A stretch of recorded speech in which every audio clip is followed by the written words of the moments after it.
Welcome to another episode of Chismisang Mag-asawa. Ang question ko sa'yo today ay, ano ang gagawin mo kung makapulot ka ng isang bundle na pera sa daan? Siyempre, titignan ko kung nahulog ba ng ibang tao. Say for example, kukuhanin mo nga, ibabalik mo sa may-ari. Titignan ko muna kung kunwari, napulot ko sa ganyan, walang ibang tao nakakita. Ang masasabi ko na lang, thank you Lord. Kunwari, hindi mo alam kung sino yung may-ari. Ganyan. Ibibigay mo pa siya sa Hindi nga, kung wala namang ibang tao nakakita wala nakakita. So kung wala lang nakakita. So kung may nakakita sa'yo na pinulot mo, Ilan kami. I don't know, kunwari nga, Kunwari, random. dalawa lang kami. Si Kuyang security guard tsaka ako. Di ba? Sabi, Kuya, paghatian na natin to. Huwag na may pangangailangan kami, pangangailangan ako. So hindi mo na ibabalik, kunwari. Hindi na. Isang bundle na yun eh. Isang bundle, okay. Kunwari, mas maraming lugar, katulad nito. Nakakita ka ng isang bundle na pera. Ganyan, yung normal na maraming tao. Oh. Nakakita ka ng envelope na maraming pera. Pupulutin mo. Tapos maraming tao. Ganito ang karaming tao. Oo. Pupulutin mo ulit. Sabihin natin, ay, Kunwari nga, social experiment kunwari, pala. ito, huwag yung tutularan to. Si Kuya, binulsa yung May pangangailangan ako eh. Mahal ng bilihin ngayon eh. So, ang sasabihin mo, i-post nyo na lang ako, ganon. Oo. Okay, i-post nyo na lang ako, i-bash nyo ako sa social media. Basta, kukuhanin mo yung Oo, ipupulutin tapos mo. sasabihin natin, kunyari, nilapitan nila ako, Kuya, social experiment lang, amin talaga to. Sabihin ko, prueba. Finders Paano mo keepers nasabi? na to. Oo. Finders keepers. Pangangailangan ako eh. So, paano mo nasabi? Kunwari makapulot ako ng pera. Kung pupulutin ko din, kasi kunwari, sinama maraming tao. Ikaw yung nakapulot ng pera pero marami nakakita. Pag may nagkala, yung akin po yun eh. Paano mo nasabi, may ID mo ba to?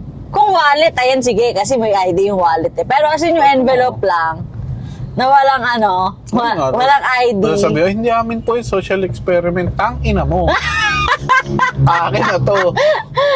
Kaya ka hindi nakakapulot ng pera eh. Social experiment ka ba? Teletubbies na to. Alam mo yung Teletubbies? Oo, sa inyo na to. Teletubbies to, no? Akin na to. Wala namang ID to eh. Paano mo nasabi na sa'yo? Oh. Pero hindi seryoso. Yung kunwari random sa CR ng random ng mall, ganyan. May nakaiwan ng hindi bag kasi pag bag may ID. Pag bag, obvious. Eco bag na walang ID tas puro pera. Eco bag? Oo, eco bag. Kunyari sa Eco bag, airport, ganyan. Oo, kunwari sa airport, say for example. Titignan ko muna. Ay, CCTV dun eh. Teka lang. Ito ang maganda eh. Tignan ko muna kung may ibang tao. Siyempre, eco bag yan, malaki yan. Hindi yan basta-bastang Eco bag. aniya mo na yung taga-buhay na wala eh. Hindi, babalikan nila yan eco bag eh. Hindi ko ilalabas sa CR. Hindi ko gagalawin. Iwanan ko na lang doon. Pero kukuha ko sa loob. O bakit sino magsasabi, ay ito si Kuya yun, yung nagkumuha doon sa loob. Actually, matalino yun. Anong pruweba mo? Bakit ba? Kasi lumulobo yung mga bulsa ko? Paano kung tissue yung nasa loob nun? At least walang pruweba kasi sa loob ng CR, walang CCTV eh. Saka yung lalagay mo sa bulsa mo, huwag naman yung masyadong lolobo. Kasi mahalata. Oo. So, kukurot lang tama. Paano naman kung kunwari, nasa loob ka ng sasakyan, nakapulot ka nga, ibabalik mo siya sa mga official. Kunwari, Bakit? maraming tao. Kasi sasabihin nila, ay, hindi ka good sa mga rita, hindi ka nagbabalik ng Hindi nga. Oh, Inamin. Kasi ako kunwari, ba't ko babalik? Paano ko nakakasigurado na ibabalik yun ng pulis doon sa totoong may-ari? Ako nga, hindi ko kilala yung totoong may-ari Paano ako makakasigurado na hindi siya yung gagamit ng pera? Paano ako makasigurado na hindi tayo parehas? True. Paano ako makakasigurado na hindi kayong gagamit? Oo. Di ba? Imbes na ikaw yung gumamit, ako na lang. Oo. Total, pareho naman tayo masamang tao. Oo. Naka-experience ka na ba na nakapulot ka ng pera? Oo, nakapulot. Nakapunta tayo ng pera sa Mega Mall. Sa Mega Mall. Naalala ko. So, sa Mega Naalala Mall, kung ko. alam niyo yung Mega Mall, alam mo kung anong building niya. Basta paglabas namin ng department store, may isang kuya nakatambay. Tapos, malayo sa kanya, may nakita kami 1,000. Baby, sige mo, tapakan mo. Tinapakan namin at nagka 1,000 kami nun. Tingnan natin kilala. Malili yung Imposible namang si 1,000. kuya, ang layo-layo niya. O kasi kung kanya yun, Oo. dapat nakita niya na eh. Kumbaga, imbis na siya yung nakapag-Jollibee, tayo yung nakapag-Jollibee. Hindi tayo nag-Jollibee, nag-Starbucks tayo. Starbucks. I mean, masasabi mo ba yun na kasalanan kung nakapulot ka lang naman ng pera?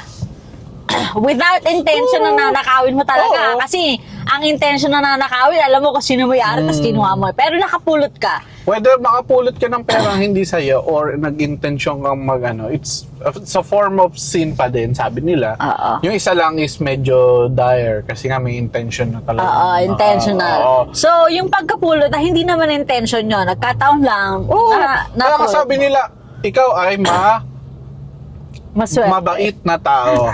So, yung mga kurot-kurot lang, like yung mga nahulog na 500 pesos, blessing yun. So, Totoo. hindi siya intentional. Wala lang intention Hindi ko siya- ibalik. Hindi ko natin sinasabing tamay gagawa natin or what. Huwag nyo gagayahin. Oo. Hindi namin sinasabi Ay. na, gayahin nyo ha. Ito, sinasabi ko lang, hindi ko sinasabing gayahin nyo, hindi ko sinasabing huwag nyong gayahin. Pero, pag nakakita kayo ng 1,000, kunyari, sa kalsada or what, isipin nyo yung boy nyo. Isipin, yun ang sasabi ko. Be selfish. Walang In masama being this selfish. economy, lalo na kung may pamilya ka, okay lang maging selfish minsan. Abay, kunwari, nagugutom ni anak mo, nakita ko 1,000, Tama. sinoli mo pa sa Totoo. polis. Etong si kupal na polis, pinambili niya ng Andox doon sa anak niya. Kasi, I mean, how would you know? Di ba? Nakilala ng pulis or may babalik ng pulis. Oo, sabi I mean, hindi ko sinasabi na lahat ng pulis kupal ah. Kung sino man. Paano mo masasabi, like, ibalik mo sa barangay? Oo. Paano mo masasabi na ibabalik nila yun sa totoong may-ari? Totoo din. How sure are you na 100% ibabalik nila yun? Baka pag sabi ng mata, ang cynical nyo naman, hope in humanity. Hindi yun sa hope in humanity, survival of the fittest lang talaga. Bukod doon, hindi ako ipokrita na uy, balik mo yan. So, No! 1,000 lang naman. Kung kilala ko yung may-ari, yes. Like, sige, nahulog mo po to, di ba? Nahulog mo yan. Kasi nakita ko Kunyari, literal. nakita ko nahulog mo sa'yo yan eh. So, pero kung walang may-ari talaga, sin unknown, Oo. yung may-ari, akin na lang. Oo. Di ba? Ang sama na ugali. Ito, kunwari, makakita ka ng pera. Ganun Oo. din. Pero yung pera madumi na nasa basurahan. Buo pa. Pero madumi lang. Di mo alam kung... Wait, gano'ng kalaki yung amount? Kunyari, 1,000. Kunyari, Oo. kung sino man yung may-ari, hindi inabutan siya. Ginamit niya pang Yak! punas. Yak! Kaya niya pampunas. Pinamunas Kukunin ng mo hindi. tae. Pinamunas ng tae. Sabihin na lang natin may tsokolate. Yak! Kukunin mo hindi. Yak, hindi. Kadiri. Buong 1,000. Oo. Hoy, kahit hugasan. Hoy, kahit hugasan ko na naman yan, may tayo pa din yun, no? Hindi ko kaya. Tapos yung itong 1,000 na to, ito yung polymer, yung gawa sa plastic. Yak! Hindi ko kaya. Sige nga, ikaw pupulutin mo ba? Mag-iisip tayo. Yak! Yak! Magdadalawang isip ako, 1,000 ba din yun? I mean, kung sa akin kung talagang wala talaga akong budget, as in, wala na talaga, zero. Bakit may budget ako, magdadalawang isip ako. Pero is pera pa din naman. Oo nga, kadiri naman, tae. Konti lang, bahid lang. Kunwari may konting choco-choco, ganyan. O kaya bang bayad mo agad? Para mabarihan. Naugasan mo, tas, pag-Jollibee na. Yak! Kakain ka ng Jollibee. Bakit inugasan ko Oo naman nga, kaya papalitan mo na lang muna. Hindi, inugasan ko naman sinabon ko maigi. Wait lang, at saka sino tayo yung gagamit ng 1,000 pesos pamunas ng tae? Malay natin, kung sabihin natin, jebsa siya, wala siyang medyas. Hindi siya makapag-goodbye socks. Yak! Pagka gano'n niya, ito na lang. Ang yaman mo naman, 1,000 yung pamunas mo ng puwet. Ay, kunyari akong desperate ako, sige tayo ng aso, pwede. Paano mo naman tayo ng aso? Sabi mo eh! Sabi mo eh! Yun nga yung example mo eh. kunwari lang pala, hindi pala tayo ng aso. Oh my God, hindi ko kaya. Hoy, at saka alam mo, iba ang amoy ng tayo ng tao sa tayo ng Yeah, aso. totoo din So, naman. I would know. Totoo Kasi din may naman. aso tayo, so I know. Ito naman.